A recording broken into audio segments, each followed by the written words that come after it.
함께 읽으면 좋겠습니다. 시작.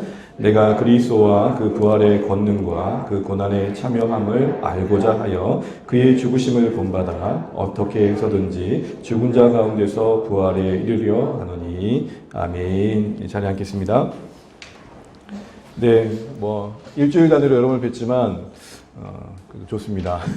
매일 뵈면 더 좋겠죠. 우리 앞뒤 옆에 인사하면 좋겠습니다. 정말 함께 예배해서 고맙고 감사합니다. 네, 함께 일어날까요? 네, 감사합니다. 혹시 김은상 선원이 오셨습니까? 안 보이시죠?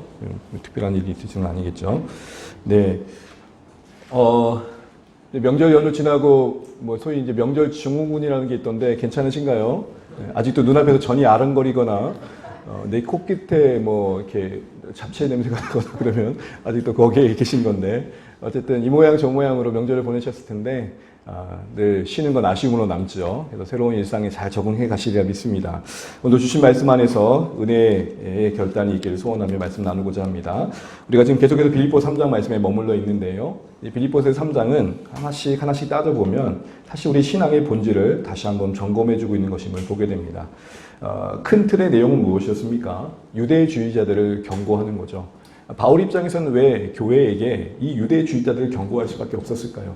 그것은 다른 것들이 아니라 이들의 겉면과 이들의 교훈과 삶의 방식이 비복음적인 것이 너무 많았기 때문입니다. 다시 말해 복음으로부터 이탈할 수밖에 없었기 때문이죠. 그래서 바울은 자신의 이야기를 꺼내면서까지라도 그들을 복음에 집중하도록 돕고자 했던 마음이 이 3장 안에 녹아져 있는 것입니다. 그래서 여러분 3장에 그런 말을 하잖아요. 같은 말을 하는 거, 그렇죠? 같은 말을 하는 거. 늘 말했던 복음이지만 너희 가운데 늘 들려져야 할 복음임을 내가 알기에 다시 한번 나눈다. 그리고 같은 말을 듣는 너희에게 이것이 너희들을 보호해 줄 것을 내가 신뢰한다. 이렇게 말하고 있는 것입니다. 자, 그런 차원에서 이렇게 보게 되면 우리가 다시 한번 생각해 보는 것은, 분명 우리가 빌립보서 2장에서는 우리가 복음을 위해 살아야 된다. 두려워하지 않고 한 마음 한 뜻 되어서 복음을 위해 함께 협력하는 교회 되어야 된다. 그럼 복음을 위한 어떻게 보면 애씀, 우리의 삶이 복음을 위한 헌신해야 된다는 이야기를 나누었습니다. 그런데 다시 바울은 3장의 이야기에서 복음을 위해 사는 것도 중요하지만 복음을 아는 건 더 중요하다. 이렇게 얘기하고 있는 것입니다. 여러분, 제가 이제 교육자로서 사역을 하고 또 때로는 기회가 되어 성도님들과 만나다 보면 의외로 말씀과 복음의 본질에 대한 이해가 참 많이 부족하다라는 것들을 경험할 때가 있습니다. 이건 믿음이 어떤 있고 없고의 문제가 아니라 정말 진심이 있고 열심이 있고 하나님을 향한 사랑이 있는데 오해가 있는 부분들이 있더라라는 것입니다. 바울은 그 부분을 다시 한번 다루고 있는 것이죠.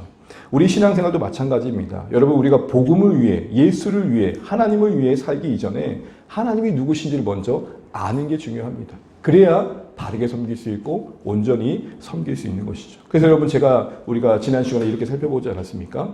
은혜의 선순환은 무엇이었습니까? 복음으로 인해 내가 먼저 변화를 경험하는 거죠.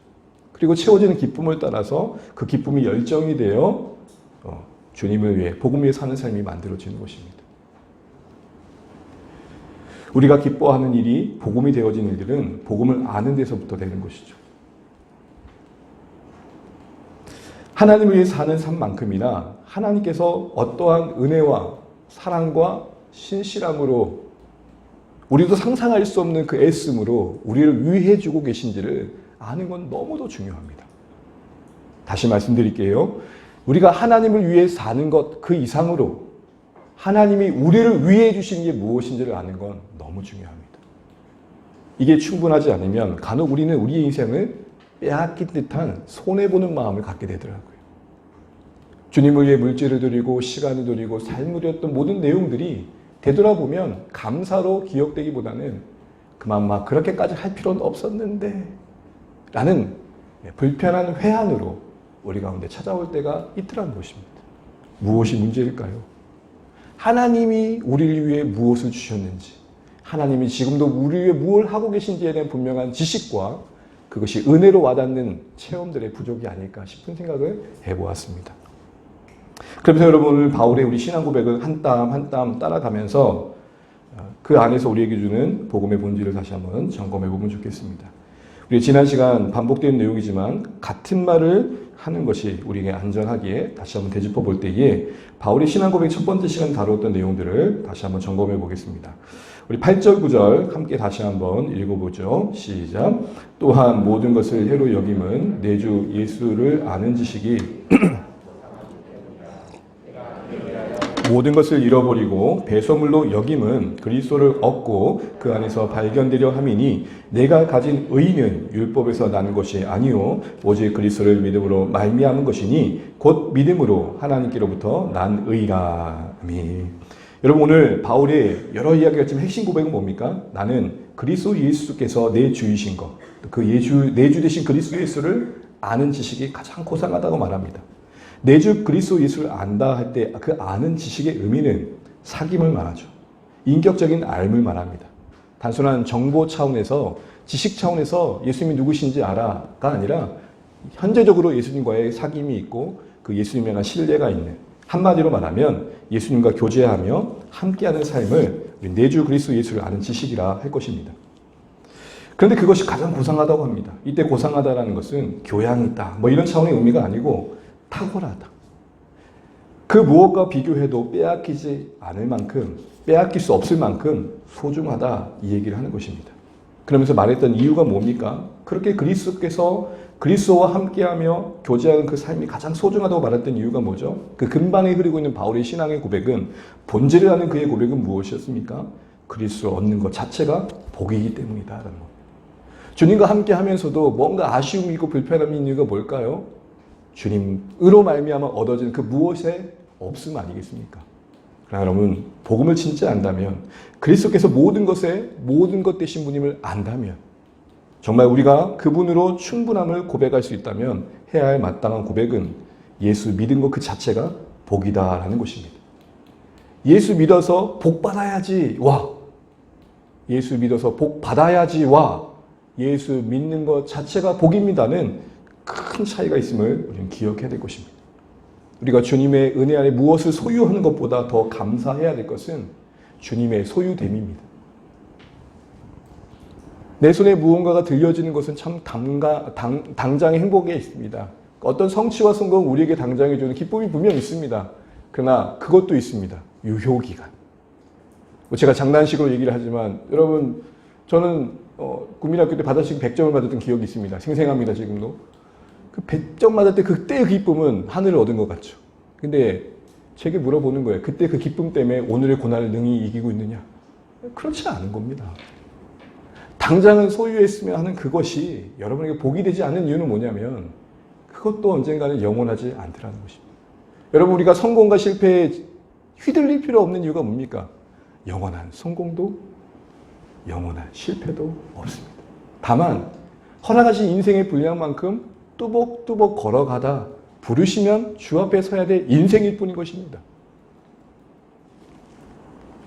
그런 의미에서 우리가 예수의 소유가 되어 영원하신 하나님과 연결되어진 신분을 얻은 것, 그 자체가 복인 것이죠. 두 번째로 그 고백 속에 담긴 바울의 의미는 뭐였습니까? 가만히 그의 신앙의 현실을 돌아보니까 내가 예수 아는 지식이 가장 고상해지는 이유는 살아가면 살아갈수록 내 현실 속에서 예수 믿지 않았으면 왜 하겠노라는 그런 마음들이 일어나더라는 것입니다. 한마디로 살면 살수록 예수 믿은 게 너무 다행이다, 잘했다, 고맙다, 감사하다, 나로 하여금 예수 믿도록 예수 전해주신 분이 참 소중하게 여겨지더라는 것입니다. 왜 그랬습니까? 그 안에서의 발견됨이 은혜의 힘을 늘 깨달아갔기 때문이었습니다. 여러분, 여기서 그 안에서의 발견됨의 의미는 뭐였죠? 한마디로 예수님 안에서 하나님 자녀됨의 인정받음입니다. 이걸 다른 말로 바울은 의라고 표현했던 것입니다. 여러분, 성경의 의라는 말의 대부분의 의미는 하나님 앞에 설 수 있는 자격입니다.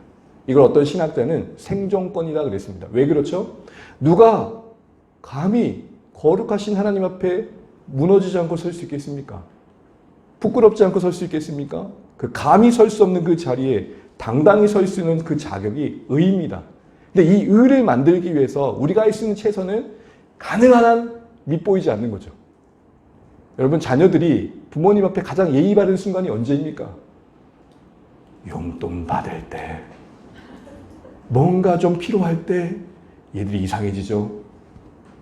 두드리지 않던 문도 두드립니다. 어머니, 아버지, 최선의 예의를 가면 왜죠? 밉보이지 않아야 받을 복이니까. 근데 우리가 그런 식으로 하나님 앞에 설 때가 있더라는 것입니다. 그래서 바울은 그렇게 말하죠. 내가 가만히 보니까 이게 율법으로 난 게 아님을 내가 감사한다. 내 예수님과 내 신앙의 행위를 잘 감당함으로 내 노력과 공덕에 의존해서 하나님 앞에 설 수 있지 않다는 것이, 서는 것이 아님을 알게 된 게 감사하고 설 수 없다는 것을 알게 된 것도 감사하다. 오직 예수님 안에서 그 희생 안에서 마련된 선물로 주신 하나님의 의가 내게 은혜대 영원한 은혜로 주어지신 것 위에 내가 하나님 자녀됨을 확보하고 있다는 걸 깨달으니 너무 감사하다. 그래서 여러분 바울은 어떤 고백이 있냐면 이 하나님 앞에 설 수 있는 예수님 안에서 하나님 앞에 발견되어진 그 신분 얻음이 은혜로 말미암은 사실에 너무 감사하고 기뻐했던 것입니다. 그래서 예수 믿음이 예수님과 함께하면 너무 여러분 고상한 지식으로 여겨졌던 것입니다. 이런 고백을 제가 쭉 한번 풀어봤습니다. 한번 읽어볼 테니까 바울의 마음을 한번 읽어보십시오. 빌립보 교회 성도 여러분, 저는 제 평생을 힘써 노력해도 도저히 설 수 없는 하나님의 자녀됨의 위치를 하나님의 붙드심과 예수 안에서 베푸신 그 의의 은혜, 선물에 의지하여 지켜가기 위해 애쓰고 있습니다. 여러분 아까 발견되려 하민이 할 때 그 되려 하민이라는 말은 하나님의 자녀됨의 위치를 지키는 노력을 말하는 거거든요. 근데 그것을 율법에 의지하지 않았다는 것입니다. 은혜 안에서 그것을 지켜갔다는 말을 하고 있는 것입니다. 여전히 하나님 앞에서 발견되기 위한 자격, 조건을 뭐라도 갖추기 위해 애쓰다가 잘 안 되는 내 모습을 발견하며 스스로 자책하며 괴로워할 때가 많습니다. 그러나 자격 없는 내 모습, 그 실패와 넘어짐을 보며 흔들릴 때마다, 그 감정에 요동할 때마다 예수 안에서 허락받은 하나님의 의롭게 하심의 은혜가 끊을 수 없는 하나님의 사랑 안에서 내 못난 인생 위에 계속되고 있다는 그 사실, 진리, 약속, 팩트에 다시 한번 눈을 돌립니다. 그러다 보면 그러는 중에 살면 살수록 예수 그리스도를 믿음의 은혜로 말미암아 하나님 앞에 발견되어지는 것이 너무 다행이고 소중하다는 걸 깨닫고 감사하고 그래서 행복감을 느낍니다 라고 말하는 것입니다. 그러니까 나로 말미암지 않는 결과라는 것에 감사하고 있는 바울의 중심에는 자기의 실패가 있었던 거예요. 그러니까 다행인 거죠. 내가 만약에 어떻게 한 만큼 하나님께서 주시는 복이 내가 하나님 앞에 설 수 있는 자격의 근거가 된다면 나는 끝없이 노력해도 다 할 수 없는, 채워도 채울 수 없는 바다처럼 끊임없는 평생의 나를 향한 애씀 속에 불안 속에 살 수밖에 없었는데 가만히 보니 그렇게 해서 이룰 수 있는 일이 아닌 이미 이루신 예수의 의 안에서 그 품어주심 안에서 하나님 앞에 설 수 있다니 참 너무 좋다. 여러분 고단한 만큼 그늘이 감사한 겁니다. 땀 흘린 만큼 쉴 수 있는 터가 있다는 게 좋은 겁니다. 율법의 고단한 애씀 속에 지쳐있을 바울. 여러분 그가 남다른 열심은 있었지만 그도 인간이기에 왜 피곤하지 않았겠어요? 그런데 그 애씀을 이제 내려놓고 이제 예수로 충분한 은혜 안에서 하나님 앞에 설 수 있다는 게 너무 좋은 거예요. 그런 면에서 여러분 우리가 복음의 본질을 붙든다는 것은 세 가지를 경계하는 겁니다. 첫 번째는 율법주의를 경계하는 겁니다. 간단히 말하면 율법주의는 뭘 말하는 것이죠? 나의 행위와 순종으로 하나님께 인정받고 복을 더 받아보려는 발상입니다. 이건 마치 어떤 행위와 같냐면 바다 한가운데, 태평양 한가운데다가 바가지 하나를 넣고 야 내가 바다의 물을 늘렸다라고 웃고 있는 자와 다를 바가 아닌 것입니다. 반대로 태평양 바다에 바가지로 바다에서 바가지를 떠서 야 나 때문에 바다가 줄었네요 걱정하는 것과 다를 바가 아닌 것입니다. 바다에 비유할 수 없는 하나님의 사랑의 부요함에 우리의 못남에 덜어질 일이 없고 우리의 자신만만함에 더할 것이 없습니다. 그게 율법주의의 문제입니다. 또 하나의 경계할 두 번째 것은 죄책감입니다. 우리는 하나님의 넓으신 사랑을 품을 묵상하는 것보단 뭘 더 묵상하는 게 더 쉽습니까? 내 실패를 더 오랫동안 묵상하죠. 그러지 말라는 것입니다. 그 죄책감은 그리스도의 사랑의 넓은 품을 묵상함으로 이겨내라는 것이죠. 실패보다 주님의 용서의 크심을 묵상하는 것. 세 번째 경계할 것은 바로 주관주의입니다. 내 느낌, 내 감정, 내 생각에 초점을 두지 않는 것입니다.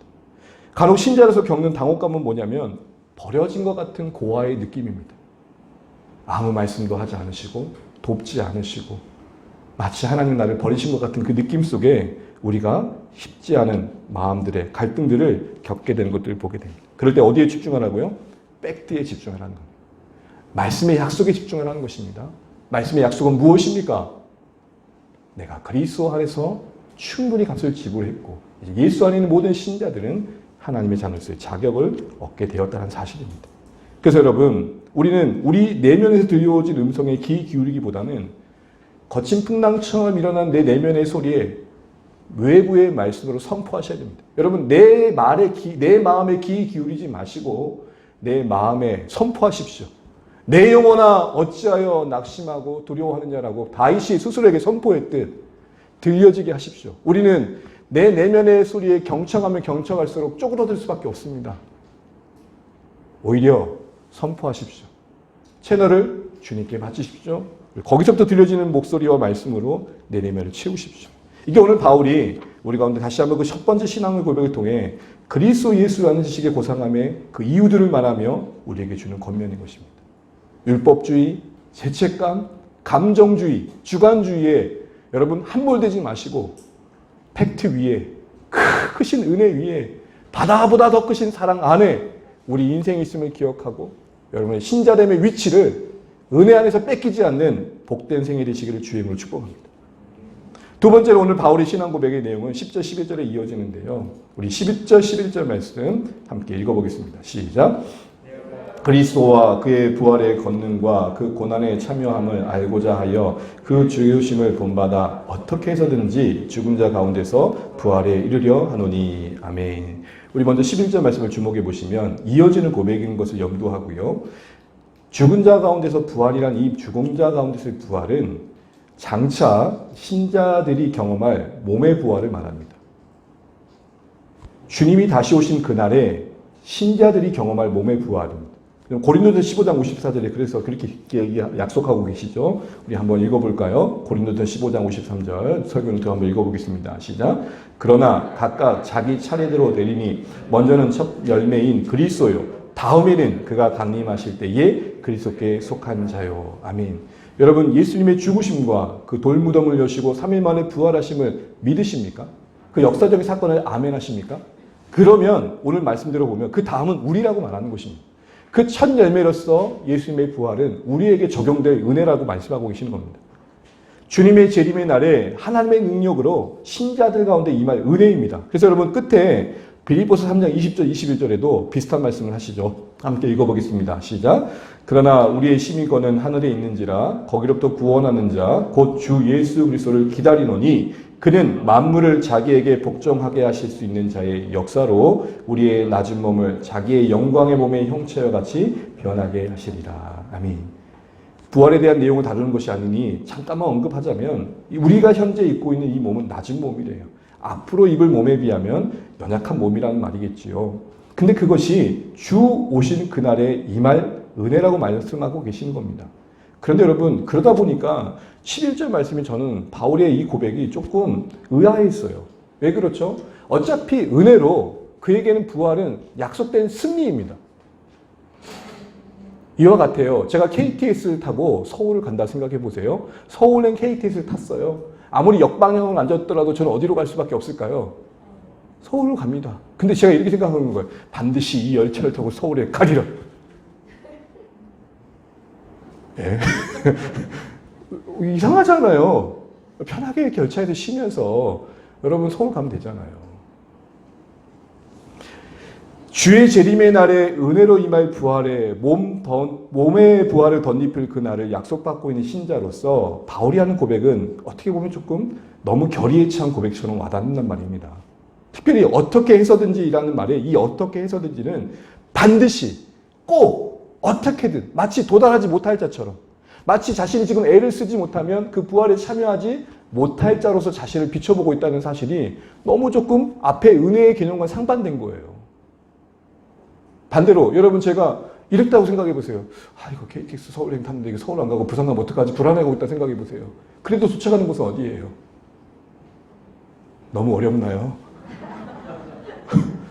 바울이 지금 그런 마음으로 부활을 대하고 있단 말입니다. 마치 부활에 참여하지 못할 자처럼 자신을 지금 분리시키고 있는 이 마음의 중심은 뭘까요? 그 결의에 찬, 각오에 찬 부활에 대한 자세는 무엇을 말할까요? 이것은 바꿔 말하면 약속의 부활의 날을 영광스럽게 맞이하고 싶은 각오였던 것입니다. 내가 이 영광의 날을 그냥 허접하게 맞이하지 않으리라. 뿌듯하게 맞이하리라. 최근에 종영했던 이상한 변호사 우영우. 바로 읽어도 거꾸로 읽어도 우영우. 기러기 토마토 스위스. 마지막 장면의 컨셉은 무엇이었죠? 정식 변호사가 되죠. 로펌에. 그리고 항상 이 우영우가 강점은 타고난 IQ와 기억력인데 약점은 자폐의 스펙트럼이 있었던 거잖아요. 공간과 공간을 이동할 때마다 항상 불안증이 있었죠. 서툴렀어요. 근데 마지막 장면에 해전문을 통과합니다. 그러면서 리듬을 타면서 이렇게. 그래서 통과하고 환희에 찬 모습으로 옆에 있는 준호 씨에게 얘기합니다. 네, 알았습니다. 오늘 제 감정은 뿌듯함입니다.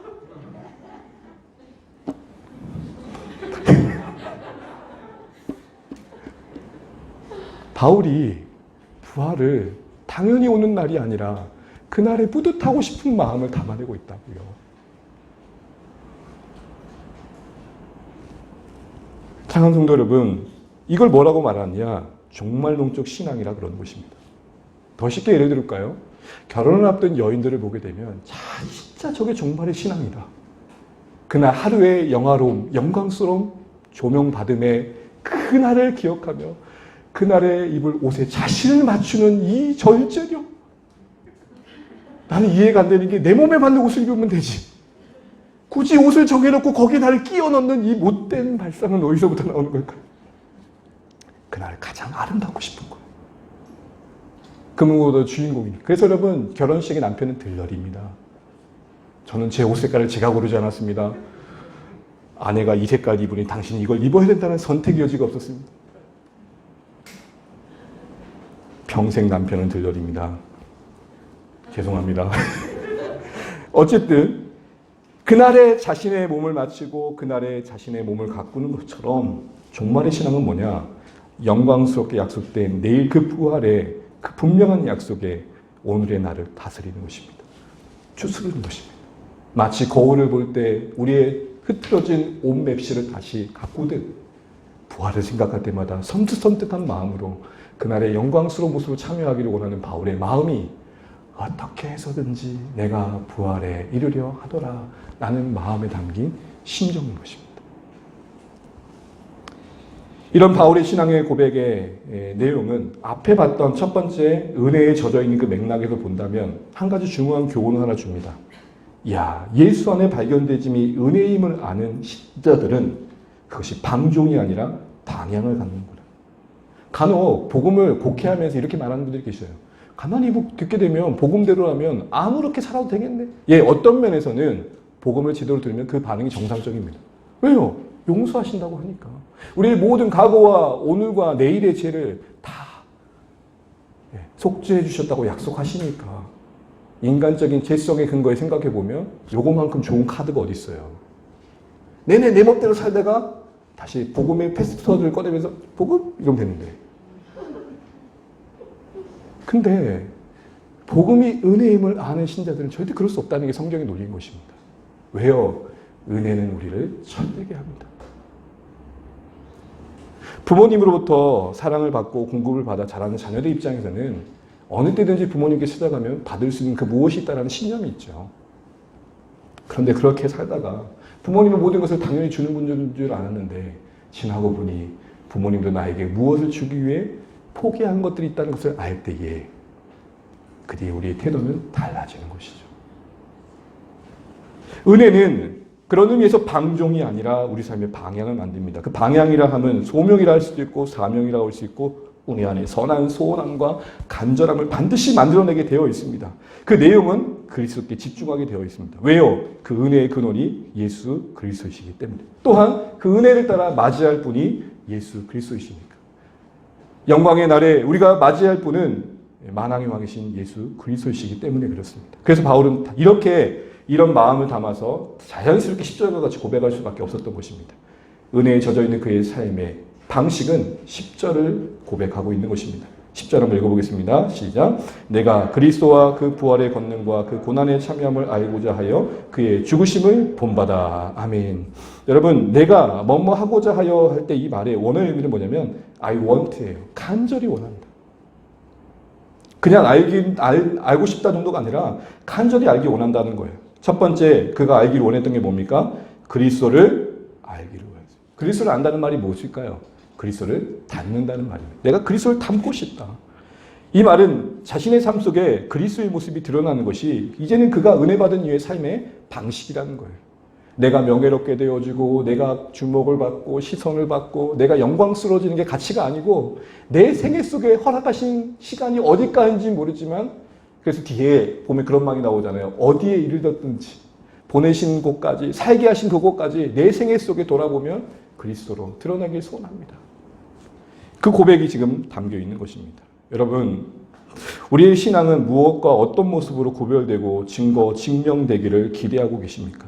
우리가 주중에 마가복음 8장 말씀을 살펴보면서 유대 땅에 베푸셨던 오병이어의 기적과 상반되게 동등하게 이방 땅 그 한복판에 칠병이어의 기적을 베푸신 주님의 행하심 속에 우리가 마지막 교훈으로 살펴봤던 것들을 기억하십니까? 유대인들의 입장에서는 그 칠병이어의 기적이 달갑지만은 않았을 거예요. 왜죠?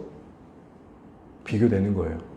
아니, 그래도 우리 좀 다르게 대우해 주셔야 되는 거 아닌가? 왜요? 우리는 할례도 행했고 제사도 드리고 주님을 나름대로 율법을 따라 열심히 섬기고 있는데 대우가 같다라는 건 조금 아니지요, 주님. 이런 마음. 어떤 신자가 그런 얘기를 했다고 제가 나눴잖아요. 자기는 정말 열심히 섬기고 있고 헌신도 하고 있고 헌금도 하고 있는데 그의 반면에 내 옆집 사람은 교회 근처도 가지 않았음에도 불구하고 받은 복음 나보다 더 하더라. 예수 믿음의 보람을 도대체 모르겠다. 이렇게 말하는 그 신자의 고백 속에 그가 고별됨으로 말하고 기대하고 있는 바는 무엇이겠습니까? 그래도 예수 믿으니까 조금 더 떵떵하고 예수 믿으니까 그래도 더 복받은 자로서 세상으로부터 구별되기를 바라는 거겠지요. 적어도 예수 믿고 나면 차는 바뀌더라. 에? 저는 바뀌지 않으니까 포르쉐로 여기고 있는 거죠. 포르테를. 무언가 내가 예수 믿음으로 달라진 그 무엇으로 구별되고자 하는 마음이 욕망처럼 우리 가운데 일어나는 것들을 우리는 신앙으로 착각할 때가 있더라는 것입니다. 나는 믿어 복받았고 너는 믿지 않아 복받지 못한 자로서의 그런 차원에서의 구별로 우리 신앙을 채우려 하는 것은 오늘 바울의 신앙의 고백에 비춰보면 잘못된 길로 가고 있다 이 말인 것입니다.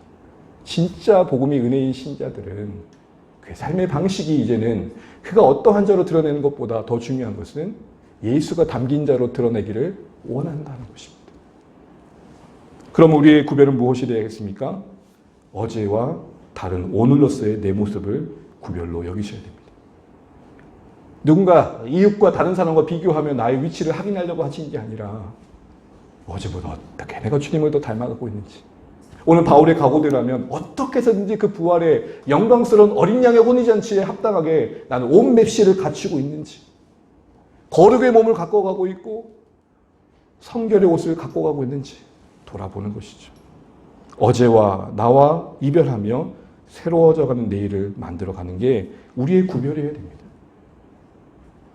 난 누구보다도 기도 많이 하는데 난 누구보다도 말씀 많이 받는데 난 누구보다도 열심히 나왔는데 그런 구별 말고 십자가를 통과한 신자로서 십자가를 알기 전과 알고 난 후의 모습이 달라지는 그런 차원의 구별로 우리 인생을 말할 수 있어야 됩니다.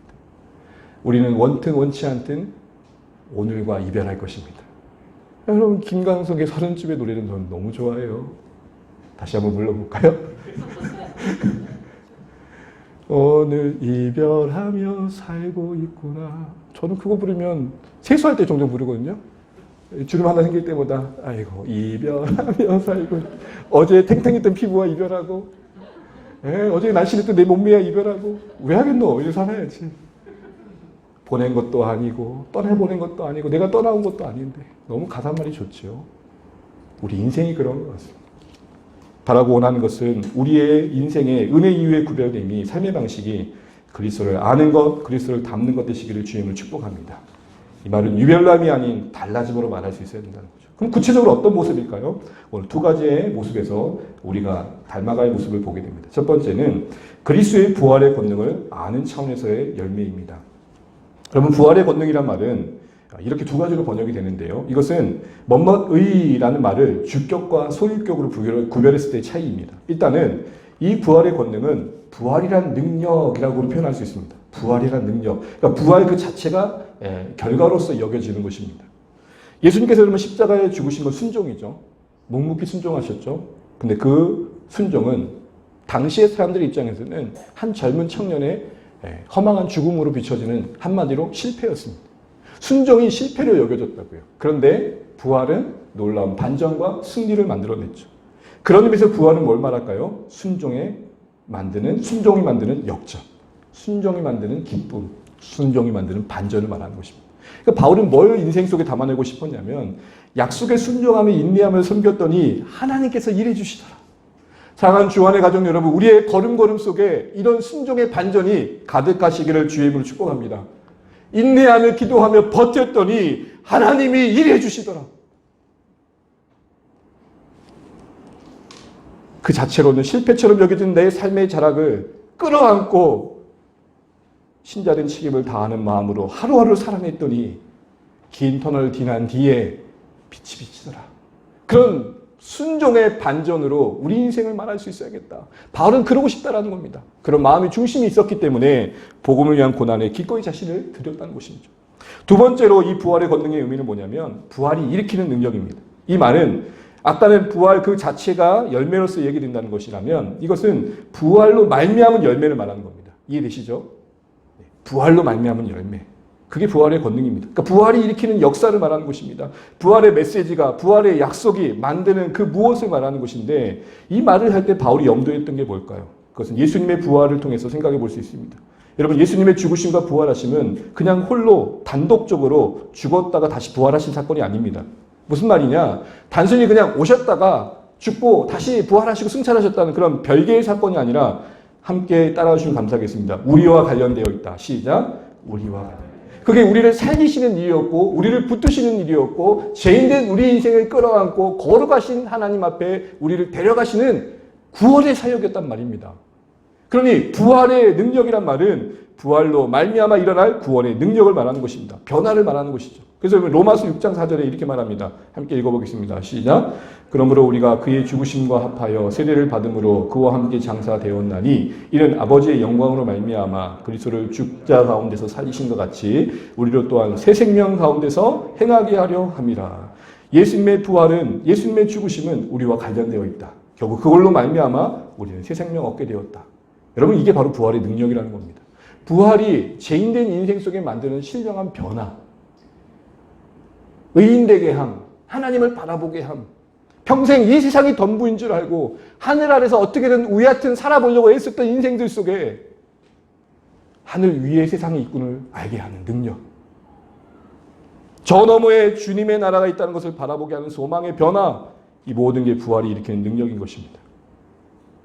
바울은 예수님의 그 죽으심과 부활이 모든 죽음에 붙들려 있는 인생들을 새 생명 가운데 살게 하는 능력으로 나타났듯, 그 십자가의 죽음을 거치는 가정이 그 열매를 맺었듯, 나도 마찬가지로 주님의 손길이 되어 주님의 발걸음이 되어 죽은 자들 가운데 거하며 부활의 복음으로 살려낸 일에 참여하겠다, 이 얘기를 하고 있는 것입니다.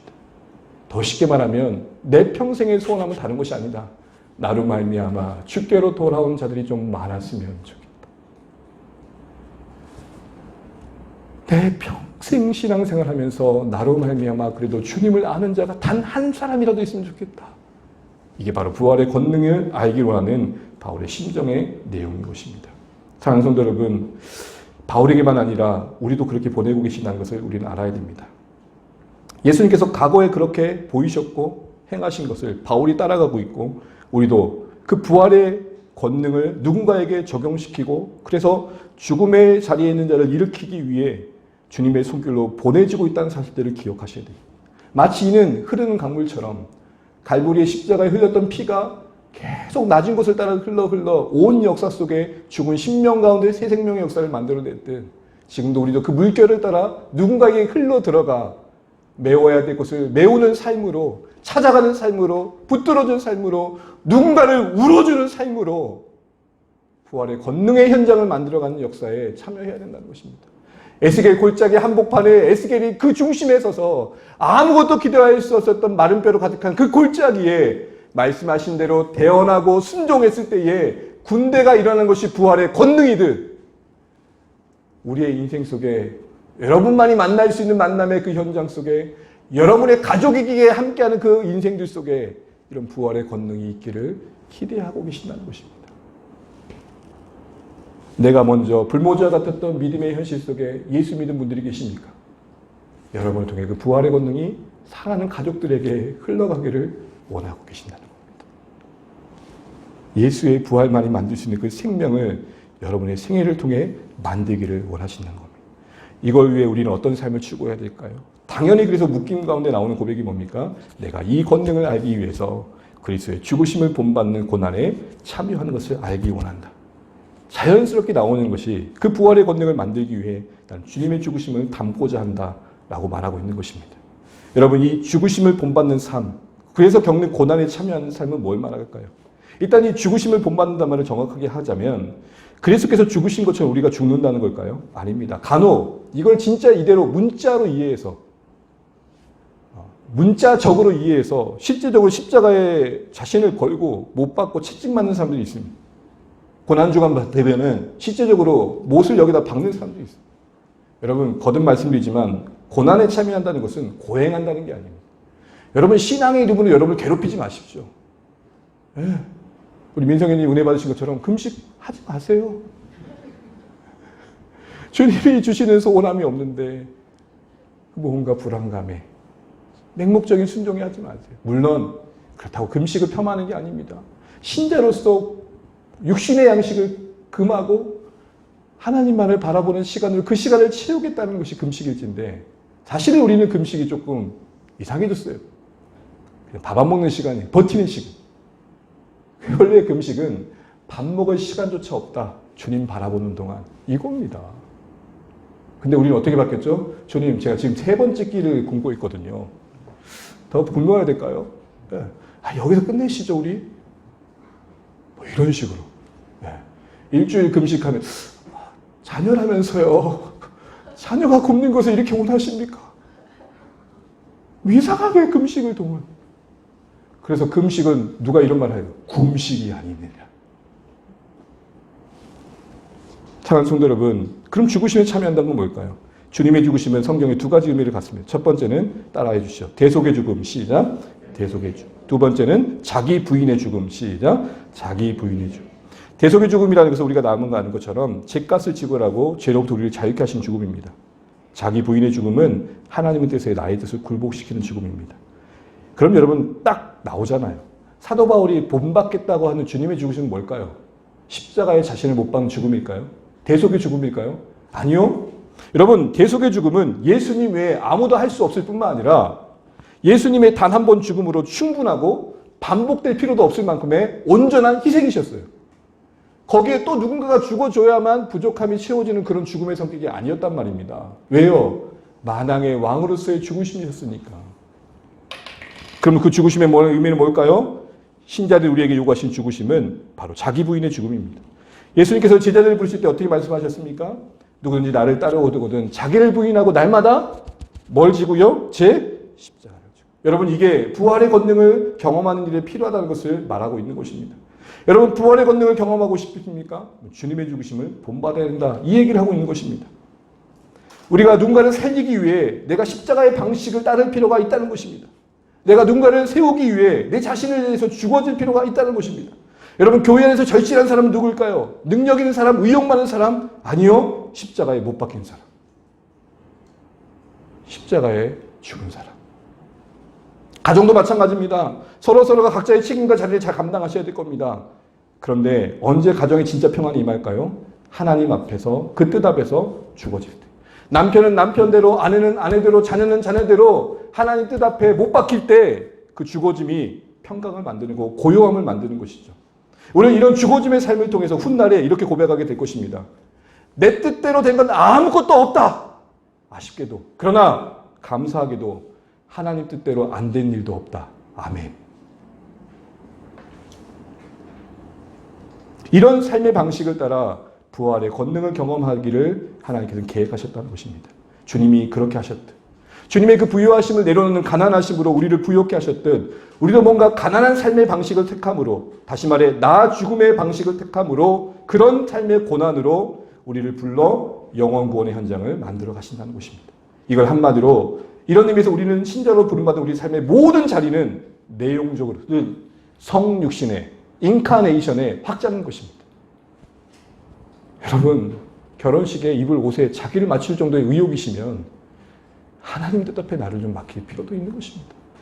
엄청 힘든 거거든요.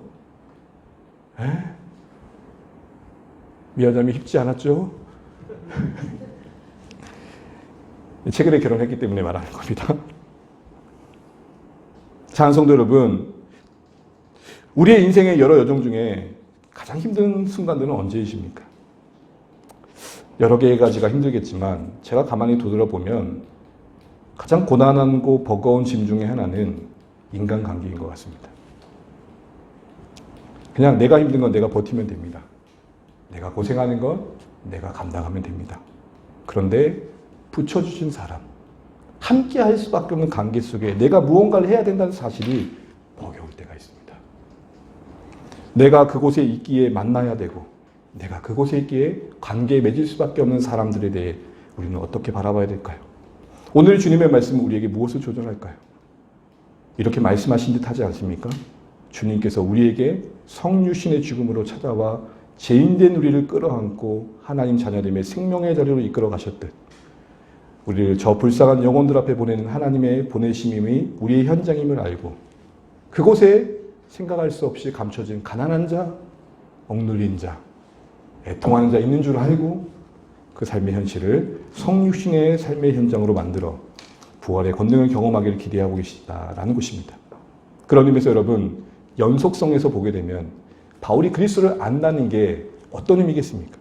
다시 말해 우리가 그리스도를 알아간다는 것, 그 깊이와 넓이가 풍성해진 건 뭘 말할까요? 내가 어떤 한 영혼을 위해 부둥켜 안고 인내하며 용동하며 기다림이 용서해 준 만큼의 분량입니다. 여러분, 기독교 신앙은 홀로 유아독점, 홀로 흠없는 자 되는 게 목표가 아닙니다. 오해받지 않고 미움받지 않고 박해받지 않고 억울하지 않는 자리에 서는 게 목적이 아닙니다. 깔끔한 게 신앙이 아니라고요. 찢긴 옷이 있어야 되고 상한 마음이 있어야 되고 흘린 눈물의 흔적이 있는 게 신앙이라는 것입니다. 내가 누군가의 그 존재 때문에, 감당해야 할 그 짐 때문에 꺾여야 됐고 바뀌어야 됐고 변화되어야 했던 그것만큼 그리스도가 채워지는 것입니다. 마저 봐야 맞은 자의 마음을 알듯 누군가에 오해받고 억울함을 당하는 만큼이나 주님의 배반다감의 그 심령이 우리 마음 되어 우리 안에 그리스도가 임하는 것입니다. 그런데 우리의 신앙은 어느새 깔끔해지려고 그래요. 손에 먼지 하나 안 붙이려고 그러고 어떤 과정 하나 안 지나고 기도하면 순딱 일어나길 바라요. 눈만 감고 떠면 만나 내려지고 눈만 감고 떠면 매출하기 떨어지는 그런 신앙을 바라요. 도덕적 차원에서 흠없는 것만을 구하는 군자의 도는 유교이고 윤리이지 기독교가 아닙니다. 나는 그래도 말씀 한 번도 안 빼먹었어. 기도 빠지지 않았어. 혼자 열심히 봉사하는 그 자체가 기독교가 아니란 말입니다. 여러분 곁에, 여러분 마음에 불편하지만 피할 수 없는 만남 속에 끌어안고 기도해야 할 시간들이 있냐는 것이죠. 그런 의미에서 성경에서 흠이 없는 게 가치가 아니라 주님의 죽으심을 따라 누군가를 어느 만큼 품어주고 있느냐가 기독교입니다. 떠나고 싶고 피하는 게 편한 우리의 관계들 속에 복음이 그러하지 않기에, 주님이 나를 향해 그렇게 하지 않으셨기에 그 은혜에 의지하여 찾아가며 대면하며, 마음은 그렇지 않아 힘들지만 주의 은혜에 억눌려 붙들어주는 자리를 지켜내는 것, 그래서 입은 상처가 하나님께 영광이 되고 면류관이 되는 것, 그게 신자입니다. 예수의 이름으로 명예로워지고 제가 장난심하게 얘기했지만 감사합니다. 우리 원장님께 감사하고 뭐보다 저렇게 예쁘게 넣어주신 하나님께 감사합니다. 우리 가운데 보니까 미스코리아 나올 일이 없어요. 그러니까 주님의 이름으로 내가 더 나아진 그 무엇이 자랑이 되는 신앙에 멈들지 마시고 내가 누군가의 운 흔적이 있고 아픈 상처가 있는 그 몸으로 주님을 만나십시오. 그럴 때 어떻게 해서든지 부활의 몸을 맞이하려던 바울과 같은 인생을 걷고 계신 겁니다. 주님께서 오해받는 자리를 떠나지 않으셨잖아요. 수모받고 십자가에 그 찢기는 그 자리에 잠잠히 침묵하는 양처럼 자리를 지키셨잖아요. 우리 모두 어떤 인생의 자리에 부르신지를 제가 다 알지 못하지만 그래도 그곳에 있기에 만날 수밖에 없는 인생들 속에 곁이 되어주시기를 주임으로 축복합니다. 이를 위해 주님이 내 곁에 오셔야 됩니다. 여러분이 누군가와 동행하느냐는 여러분 한편에 누군가를 안고 있느냐로 증거되는 것입니다. 여러분의 마음에 무엇을 품고 있느냐가 여러분의 손이 어디로 향하느냐를 결정지을 것입니다. 말씀을 맺겠습니다. 사랑하는 성도 여러분, 바울은 은혜의 풍성한 기쁨 속에 이후에 신앙의 고백을 하는 내용 속에 부활의 몸의 부활에 나를 염두하고 자신을 추스르겠다고 말한 그의 내용은 그리스도를 아는 것이며 그 구체적인 내용은 부활의 권능과 죽으심을 본받아 그 열매를 맺겠다라는 각오였습니다. 이 모든 바울의 신앙의 고백 속에 우리의 현실을 돌아보면서 우리의 신앙을 다시 한번 살피시는 오늘의 말씀 되시기를 주의 이름으로 축복합니다.